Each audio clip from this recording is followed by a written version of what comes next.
السلام علیکم ورحمۃ اللہ وبرکاتہ ومغفرتہ۔ ویلکم بیک ٹو قرآنی فوائد چینل۔ دنیا میں رہنے والے تمام دوستوں کو قرآنی فوائد چینل کی طرف سے خوش آمدید۔ دوستو، آج ہم ان 5 چیزوں کے بارے میں معلومات سنتے ہیں کہ جو اللہ تبارک و تعالی نے حضور پرنور صلی اللہ تعالی علیہ وسلم سے پہلے کسی بھی امت کو عطا نہیں کی۔ تو آئیے دوستو سنتے ہیں وہ 5 چیزیں کون کون سی ہیں۔ حضرت سیدنا جابر بن عبداللہ رضی اللہ تعالی عنہما سے روایت ہے کہ حضور پرنور صلی اللہ تعالی علیہ وسلم نے فرمایا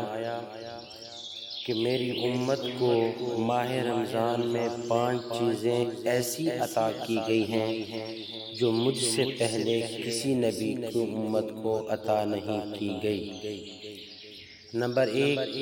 جب ماہ رمضان کی پہلی رات ہوتی ہے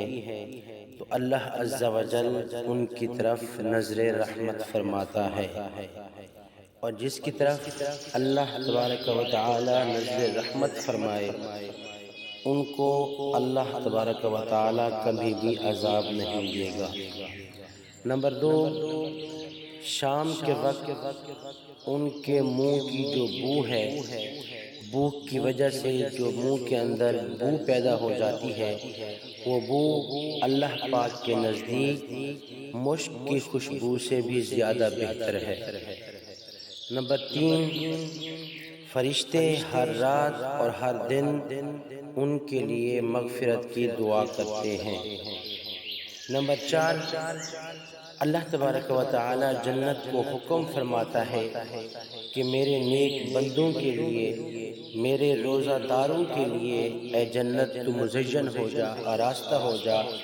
ان قریب وہ دنیا کی مشقت سے میرے گھر اور میرے کرم میں راحت حاصل کرنے والے ہیں۔ نمبر 5، جب ماہ رمضان کی آخری رات ہوتی ہے تو اللہ کریم جل شانہ سب کی مغفرت فرما دیتا ہے۔ ایک شخص نے عرض کی کہ یا رسول اللہ صلی اللہ تعالی علیہ وسلم، کیا وہ رات لیلۃ القدر ہے، یعنی جس رات کو اللہ پاک بخشش فرماتا ہے؟ اور حضور صلی اللہ تعالی علیہ وسلم نے ارشاد فرمایا، نہیں،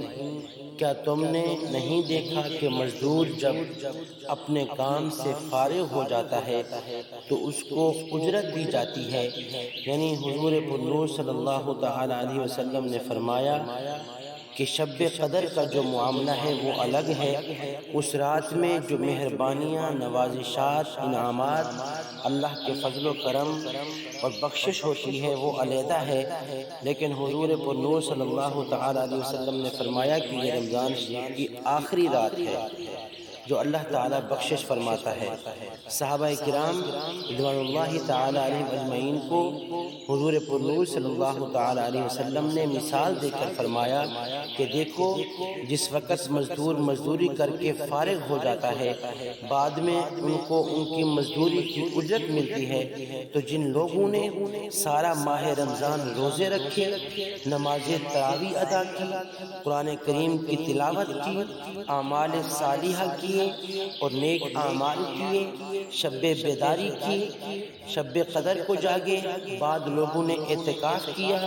اور بعد لوگوں نے روزہ داروں کے روزے افطار کر کے نیکیاں کی، یہ ساری نیکیاں جو کرتے ہیں اللہ پاک ان نیکیوں کے بدلے اللہ پاک ان کو اجرت کے طور پر سب کی بخشش فرما دیتا ہے۔ نبی کریم صلی اللہ تعالی علیہ وسلم کا فرمان عالی شان ہے، مسلم شریف کے اندر حدیث پاک موجود ہے کہ حضور پرنور صلی اللہ تعالی علیہ وسلم نے فرمایا کہ 5 نمازیں اور جمعہ اگلے جمعہ تک، ماہ رمضان اگلے ماہ رمضان تک سب صغیرہ گناہوں کا کفارہ بن جاتے ہیں۔ تو اس دوران شاید کہ کبیرہ گناہوں سے بچتا رہے۔